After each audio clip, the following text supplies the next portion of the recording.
Hi, and welcome to the Handbag Designer 101 podcast with your host, Emily Blumenthal, handbag designer expert and handbag fairy godmother, where we cover everything about handbags from making, marketing, designing, and talking to handbag designers and industry experts about what it takes to make a successful handbag.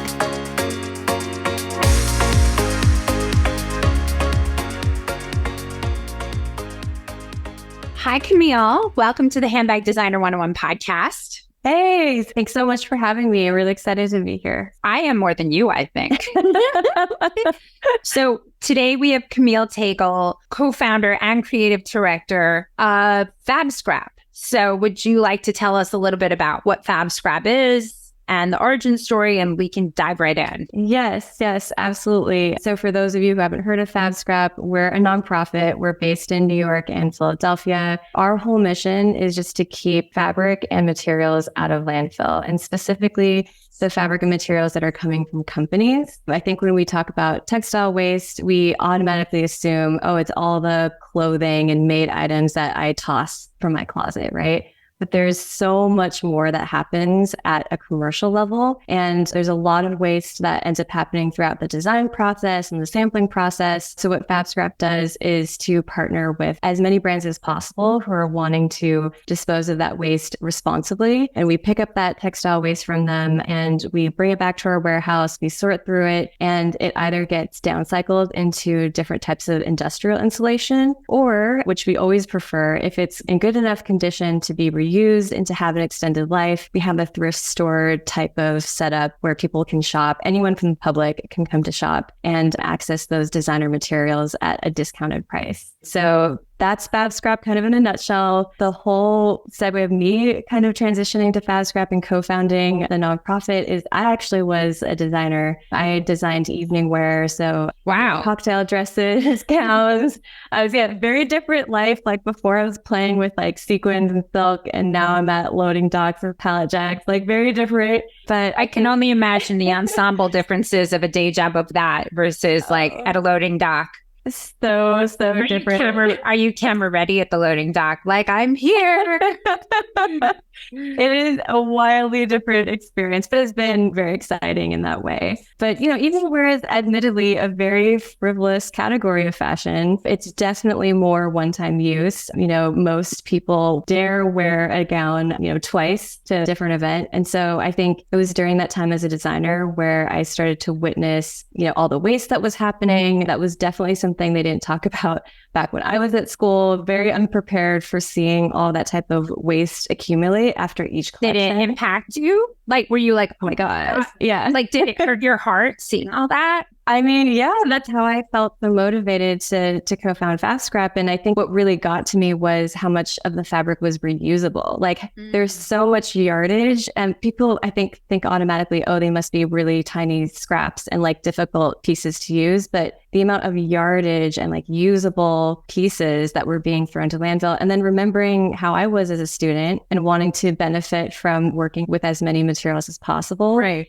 I think I just kind of called back on my own memories of a student and aspiring designer and kind of thought, well, if I can get these into the hands of creatives who could really use them, then everyone wins, So that was kind of, I think, the fire behind kind of walking away from what was essentially a dream job and deciding to come up with solutions. And at that point, I met my partner, Jessica Sharber, and her background was in waste with working with New York Sanitation.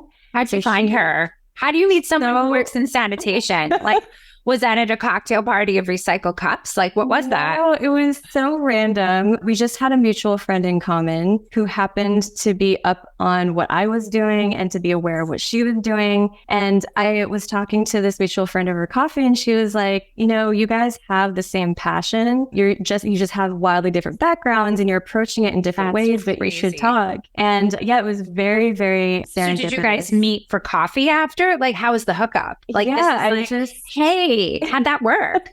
I just cold emailed her, getting the contact from our mutual friend, said, hey, we have this friend in common, would love to hear what you're working on. At that point, I was doing pop-up sales at different schools and bringing some of the fabric waste to there directly to students. While you still had a day job. So it was a little crazy. It was a lot of like carrying fabric on subways and cabs and like, it was a lot, but yeah. So I was able to talk to Jessica, hear her start a FabScrap with like the service part, because obviously from New York Sanitation, the method and logistics, That's like crazy. pickups and everything, just was something that she was thinking, okay, this could apply exactly to fabric. And so when we met, for her, it was also a serendipitous moment because she was starting to realize how much of it was reusable. And not having a background in design, she was like, I don't know what this fabric is when you use it for. And so I think it was really just, I hate to be cliche, but it was almost like fate, like pushing us together. And really with our combined experiences being so different, we were garbage and couture.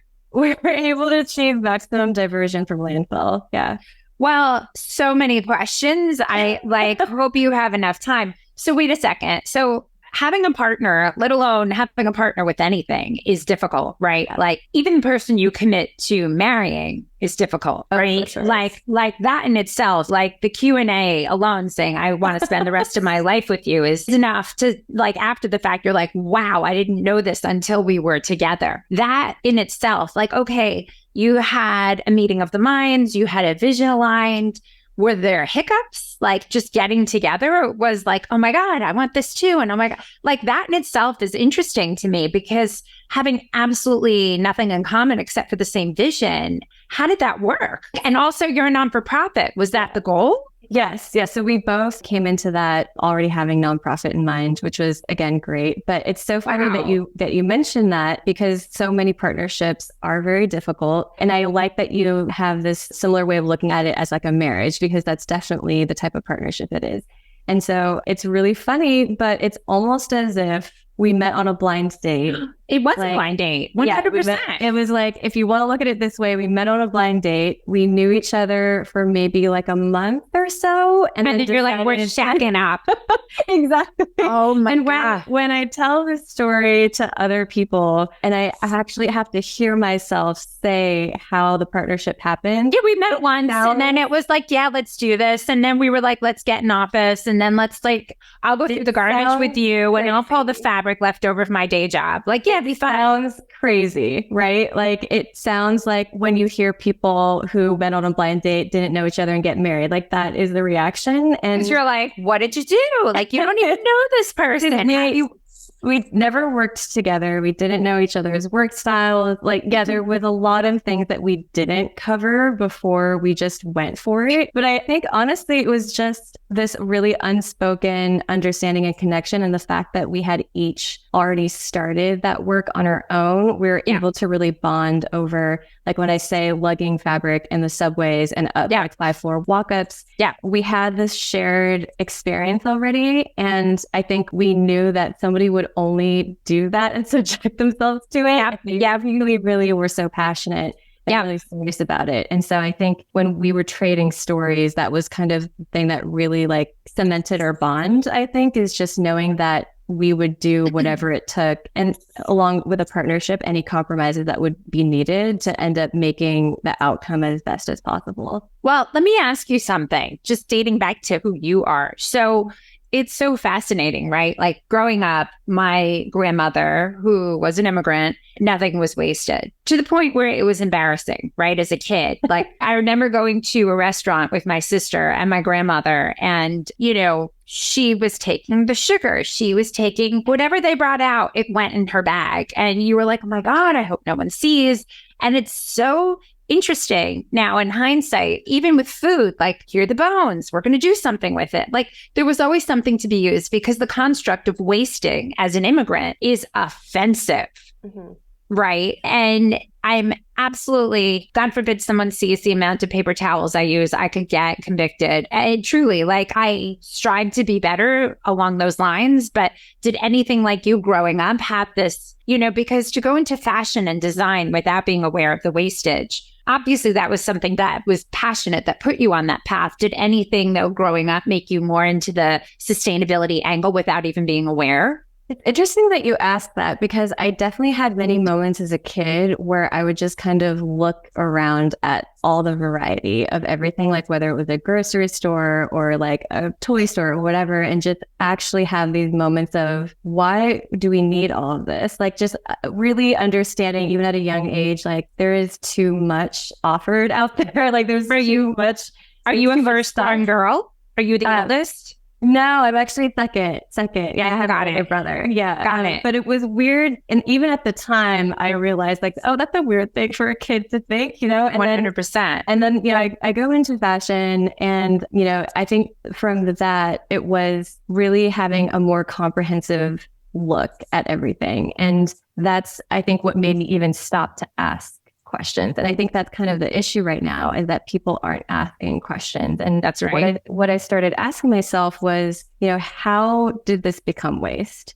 And what did we do for it to become waste? Mm-hmm. And how can we in the future start to prevent this from happening? And so those are very simple questions, but I think when you're in that designer mindset and there's collection after collection, you don't actually take that time to stop and really... Well, you don't have that time. Yeah, you really don't. And you're just on to the next thing. There's no like real reflection. But I think, it was just seeing those bags collect in the corner of the studio and somehow they disappeared and then they would come back. And it was just, I think, realizing how much I was contributing to the issue really made me stop. That hurt. Yeah, and think, what do I actually want my legacy to be? And what do I actually want my contribution to society to be? Do I want to continue to design and add to these issues, or having some ideas? Do I want to actually create some change? So when you were working at these coveted jobs, because I know you worked at some places that people, Devil Wears Prada angle would kill to have that role, like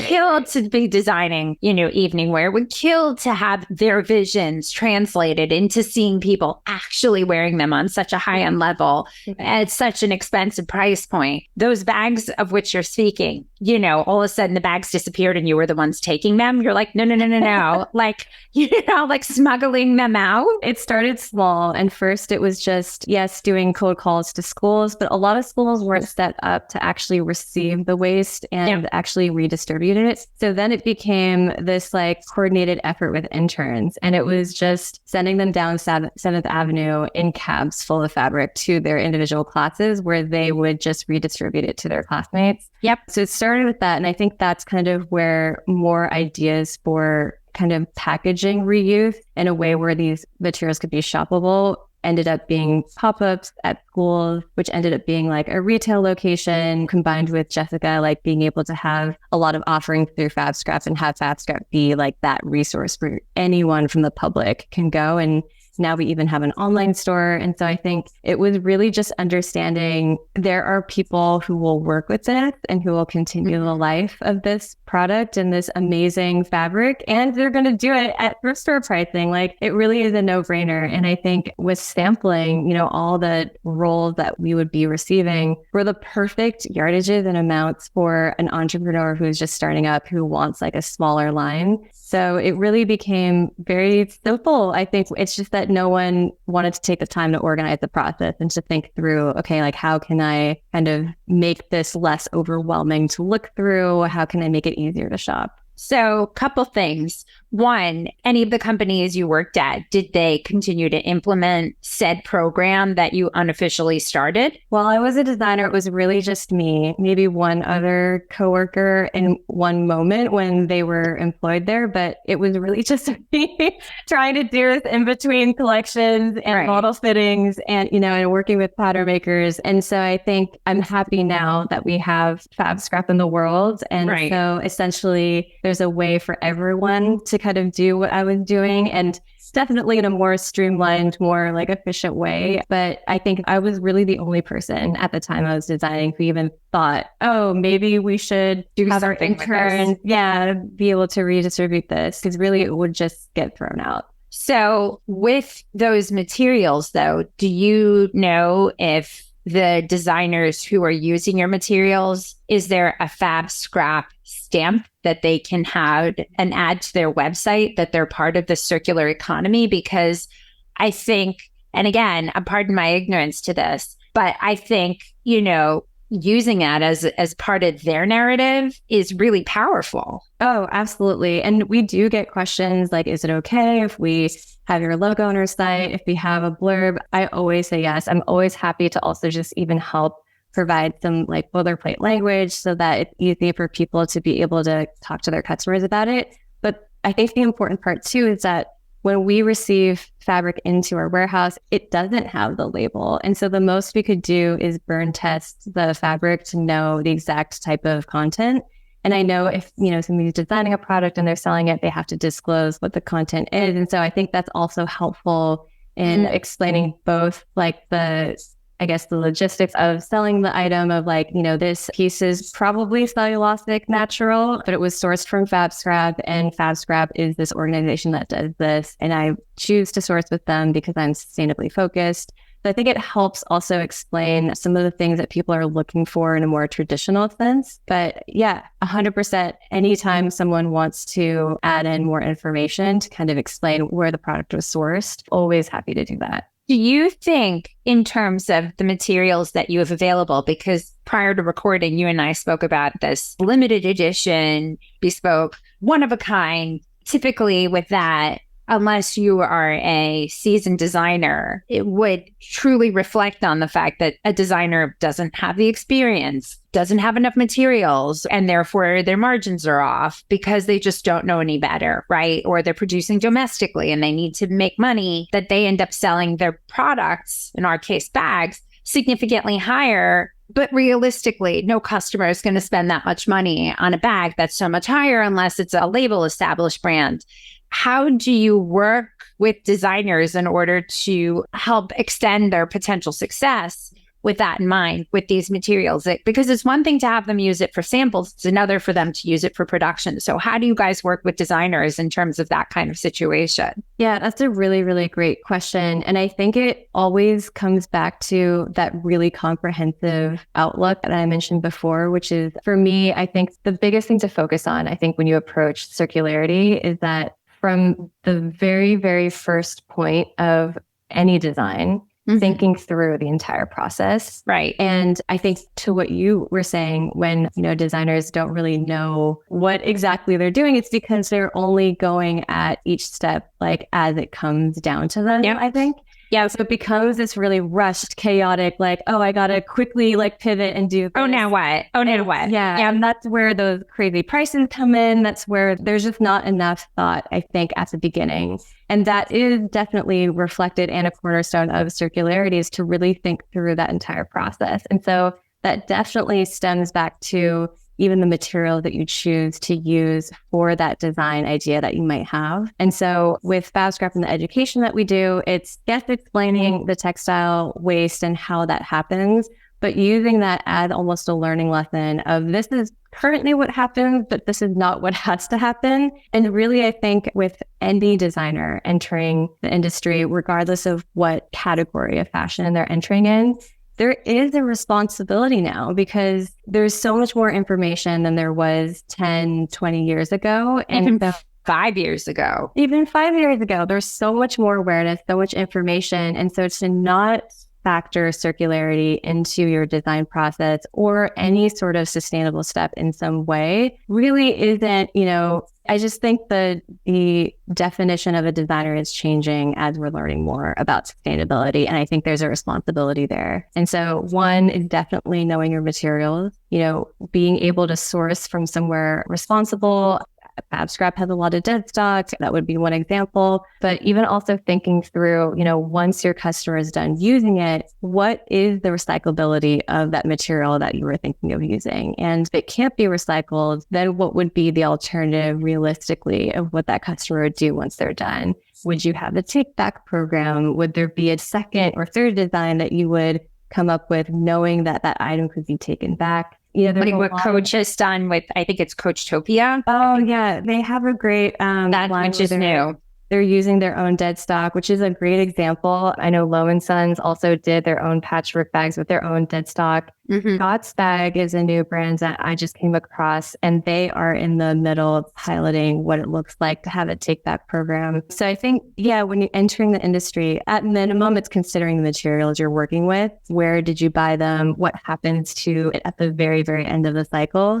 And then once you're able to ask some of those other questions up front, then you're able to plan a little better. And then knowing that, okay, the goal amount of whatever price you want that bag to sell at, working backwards from that and saying, okay, well then I'll be able to, buy from FabScrap and that'll make my cost this. And if I go with this factory, I think there's just like more planning that you could do, I think, when you're looking at it in a more comprehensive way. Are your prices, especially as a nonprofit, do you find your prices are competitive? Because it's so unfortunately difficult to produce domestically that could designers purchase, let's just say even linings or something from FabScrap and then ship it overseas? So at least there is that one element of sustainability that they know is part of the bag, because it's so difficult to make every little piece of it. It's almost like you can only do so much. Right. We have so many different types of materials. So yes, fabric and lining for sure,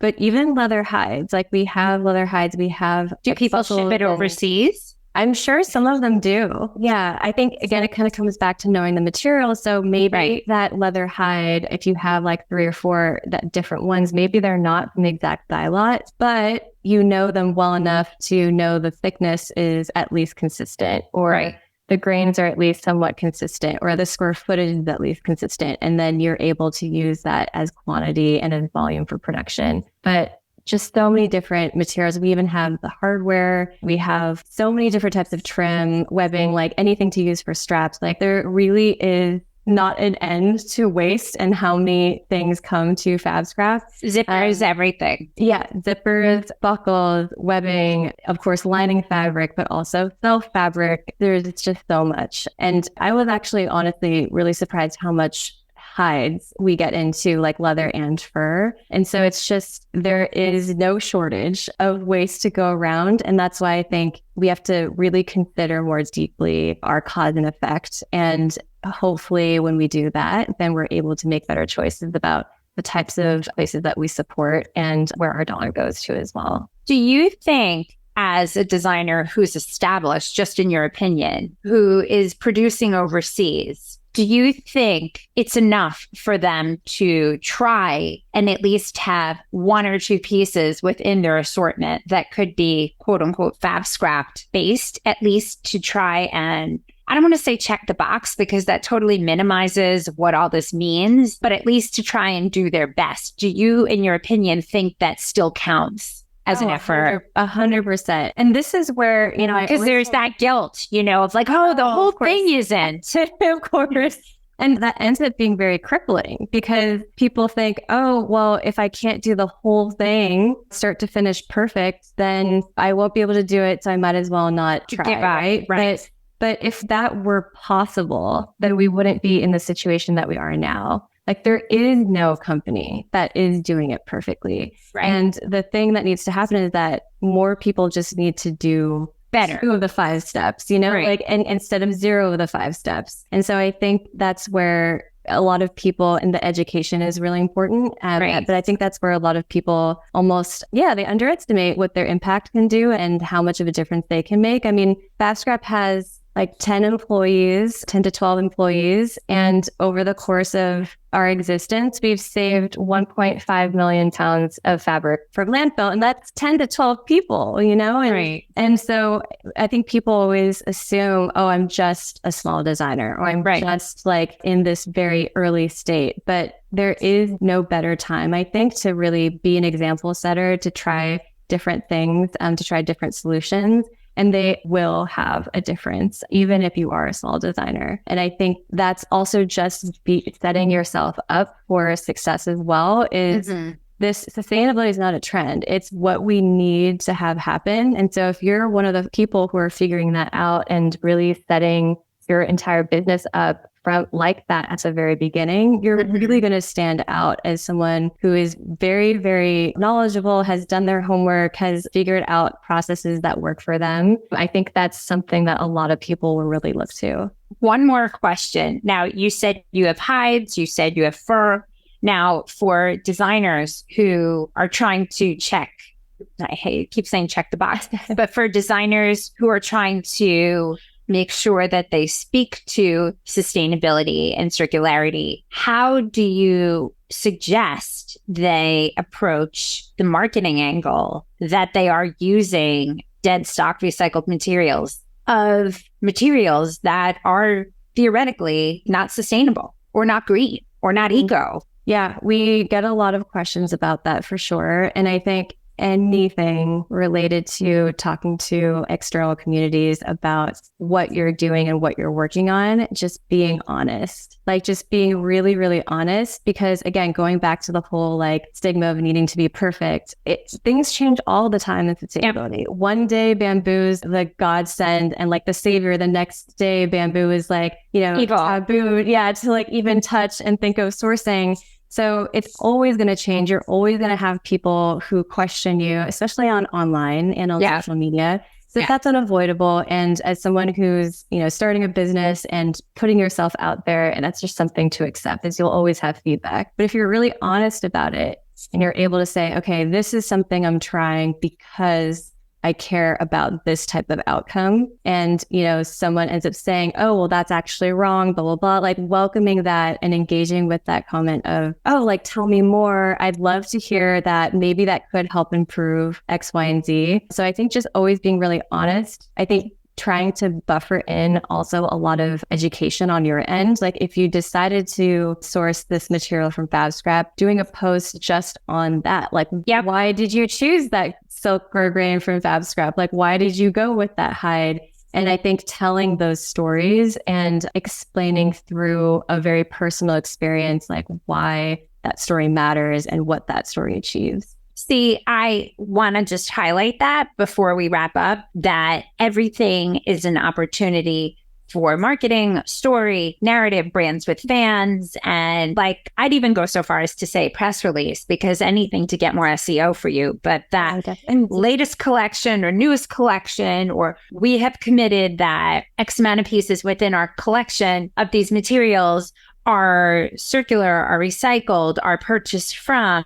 So our consumer always knows that no matter what, that perhaps the materials may not be perceived as one thing, note that they are, because they came from somewhere else. So therefore, it is okay to buy them because it's reused. It had another life. Exactly. And I think when you describe the full context as well of, okay, I sourced from FabScrap because I care about this, but did you know that before it ended up with me, it had this whole other journey. It's been all over these countries, maybe like through this brand. It's touched many people. I think really building in the full context and again, kind of bringing back that whole like comprehensive overview, really just sharing with the audience as openly as possible. This is why I care. This is what I know. And this is the best that I'm doing. The interesting thing about leather, for better or worse, it is a skin. And I remember when Coach launched, I did a project for them, my final project for my MBA about Coach and their expansion to Asia and like the evolution of the brand. And it was initially made from baseball leather, or the baseball mitts were made from their leather. But that skin evolves, right? It evolves over time. It evolves with color, with touch, with oils. And if it's going to be used and consumed, it's a beautiful thing to see the evolution of it and what it does and how it can be used and the weight, and having something that's seasoned and still around, I think if anything could potentially validate the purchase. Like, hey, it's had this life and look how good it still is. It's worthy of a purchase for you. Exactly. And anything that's really looked at with care is designed with the intention of longevity. Like that's always going to stand out. And yes, everyone can do marketing and promotion and everything. But I think when you have a really thoughtful product, there's no way that's going to go unnoticed. I totally agree. Oh my God, this was so amazing. I'm so happy we had you on, Camille. This has been not only educational, but exciting, and also something that I think there's so many good points and takeaways from a branding perspective, from an eco perspective, but also from I know I could do this, even if it's just a little, it's still good enough, because doing something is better than nothing, which is a horrible thing to say, but it's the truth. If you're a brand or a designer, you got to just do something. And again, make that a touch point of your brand. Let people know, let your audience know, because there's always an opportunity to educate, to teach, and to get people excited to purchase, because we are a consumption economy to the point where it's disgusting, but we're all going to keep buying things. It's just the truth. We all need to buy food to eat. We all need to buy product. We need to buy something to make us happy. 100%. So if we're going to do it, let's do it in a way that's at least thoughtful to some degree.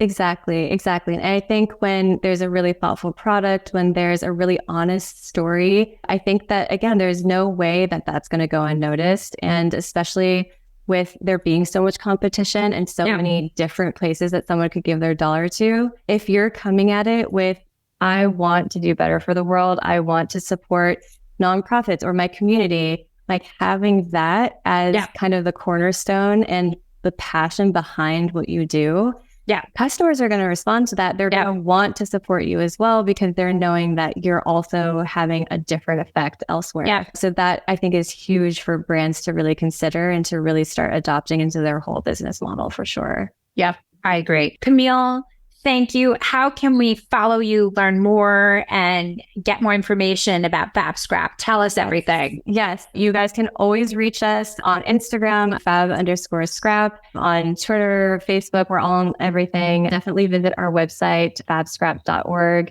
If there's anything you guys have questions about, we have a team who could answer. If you're curious about recycling with us, if you're curious about having an educational presentation at your school, like if you want to shop with us, like everything is available on our website, but also our team is available to answer any questions that you might have about anything that we talked about today. Huzzah.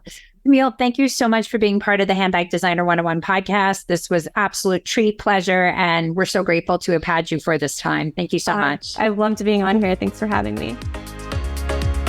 Thanks for listening. Don't forget to rate and review and follow us on every single platform at Handbag Designer. Thanks so much. See you next time.